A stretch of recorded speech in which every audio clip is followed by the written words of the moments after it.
World War Z is developed by Saber Interactive, the team that brought you Space Marine 2. It was published in September 2019, with the Game of the Year edition following in 2020, and this version, Aftermath, is the updated Game of the Year, released in 2021.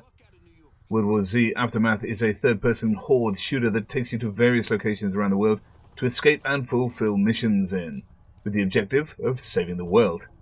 You have to employ solid tactics and game management to defeat these zombie hordes, who ride, leap, and create swarming human towers to attack and overwhelm you.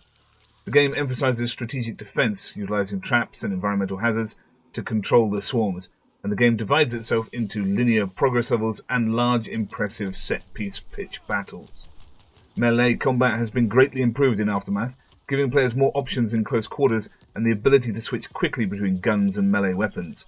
Aiming is good with a solid depth to the headshotting, but in the frantic heat of dealing with swarms and explosions, it can be difficult to see where you're aiming at, lending a general directional hit and hope to parts of the game. But this does add to the excitement of the moment, and combined with the fast pace of the zombies, frequently gives you the feeling of having just survived. Even on a lower difficulty letting, the sheer number of zombies can seem overwhelming at times.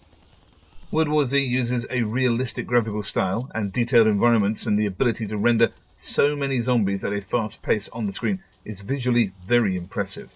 And terrifying. Obviously, the power of your machine dictates the ability to hold frame rates in these situations.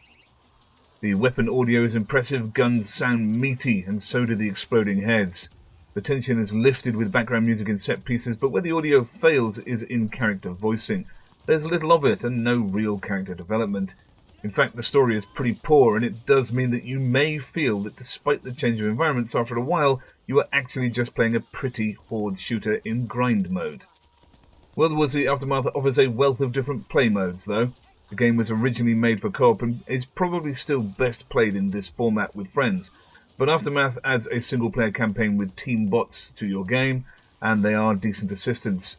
Aftermath also supports cross-play across different devices.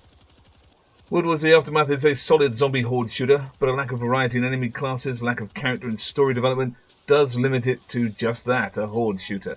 Albeit an excellent one that you will enjoy. Metacritic rates it at 80%, although the general public slightly lower. And you'll get about 20 hours of play out of completing the campaign, according to How Long to Beat.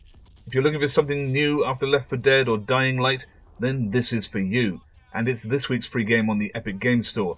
After that, it can be found frequently on sale for about $15 to $20, so don't go paying the full listed price tag of $40. Now, get out of here, before they come for you. After that, no idea.